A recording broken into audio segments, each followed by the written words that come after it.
Capcom's remake of Resident Evil 3 is right around the corner, releasing on April 3rd for Xbox One, PS4, and PC. Nemesis continues to be the most intriguing aspect of the game, especially when you consider all the changes that have been made. How does it compare to the PlayStation 1 version? We decided to break down the differences between the two, based on the demo and various details that have been released. So without further ado, let's get into it. New design.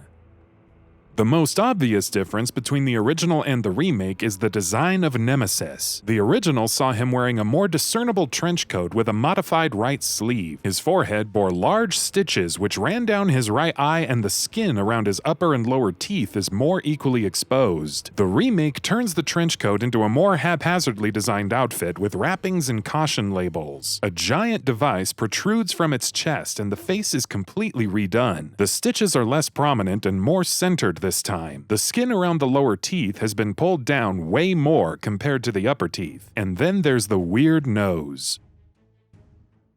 More advanced AI.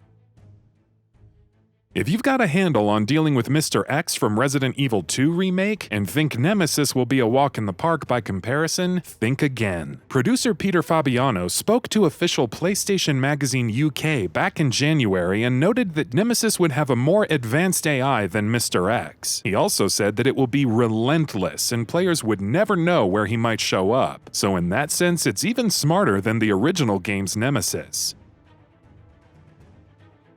More dynamic appearances. Another thing to keep in mind is that the appearances of Nemesis in the remake won't be as heavily scripted as the original PS1 version. His appearances will be a lot more dynamic and keep you guessing as to where he may show up next. That being said, despite being relentless, there are some restrictions on the AI to ensure it doesn't harass you all the time. And no, he most definitely cannot follow you into safe rooms, so don't worry. Sliding and jumping.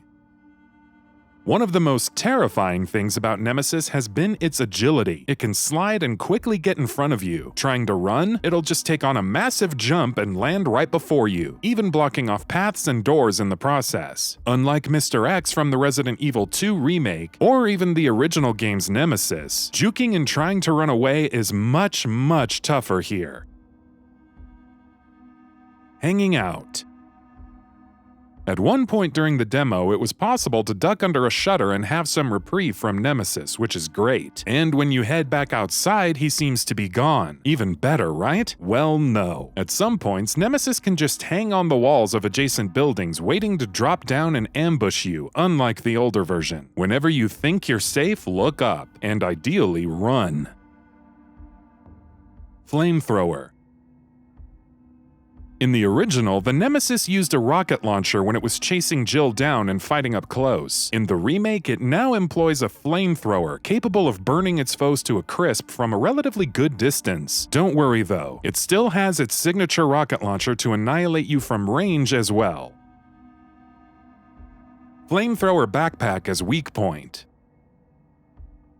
The flamethrower may promise a more miserable existence, but it may present an interesting twist in one boss battle, a weak point. In the original, you'd have to fire round after round into Nemesis to bring it down, but in the remake, it may be possible to shoot the flamethrower's gas tank on his back and explode it for some hefty damage. This seems to be restricted to one boss fight though, and well, he's still coming after you even if the flamethrower is rendered useless. We'll also need to wait and see if he can use that flamethrower in other boss fights even after the gas tank has been destroyed.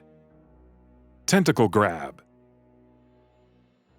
In the demo and throughout gameplay footage released by Capcom, we've seen the Nemesis capable of using its tentacles to grab and pull Jill towards him. In the original game, this was possible when the Nemesis transformed into its second form. We don't know what his other forms are capable of in the remake, but just having to deal with the tentacles on top of everything else in its first form will be rough. Converting zombies with tentacles.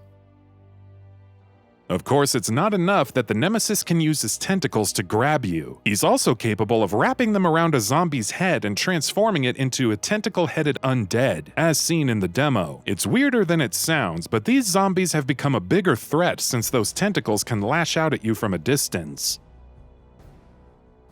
Attacking zombies with tentacles. These new tentacle-headed zombies aren't exactly allies for Nemesis. No matter what's in front of it, whether it's a regular zombie or a special one, it'll use its tentacles to hurt or push them out of the way. Environmental hazards.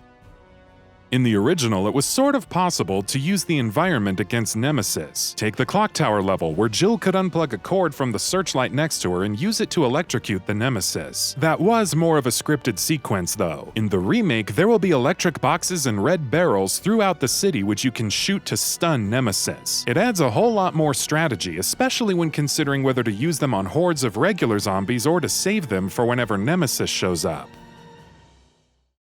Focus on sound design. In the same issue of OPM UK, producer Peter Fabiano discussed sound design and how it would play a bigger part here than in Resident Evil 2's remake, and by extension, the original Resident Evil 3. Given how much larger the city is and the more dynamic Nemesis appearances, you'll be paying much more attention to the different sounds made. Fabiano noted that, quote, "We're using similar sound designs from Resident Evil 2 and even some of the same sound designers," end quote. So expect higher quality and more detailed sound design in the remake compared to the original. More story. In the April 2020 issue of Official Xbox Magazine, Capcom talks about making the story have more depth and fleshing out the tales of Jill, Nemesis, and the UBSC compared to the original game. Interestingly, it mentions that Jill and Nemesis have history and a reason to be fighting each other that will receive more context. There's likely to be more information and lore on Nemesis, perhaps delving further into its creation. We can only hope that it won't be as disastrous as Resident Evil Apocalypse's take on the monster. And that about does it for this video. If you enjoyed what you watched and want to see more from GamingBolt, please hit the subscribe button. Also, don't forget to switch on the notifications bell icon next to it. That way you'll never miss any of our videos. Thanks for watching.